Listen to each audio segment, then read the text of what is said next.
ఆడే ఒక శివతాండవం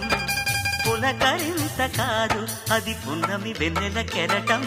పెదవి చాటు కవిత మన ప్రేమాయణం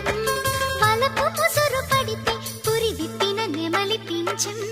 అందమార వెట్టే అద్దాల చీర కట్టే కడియారి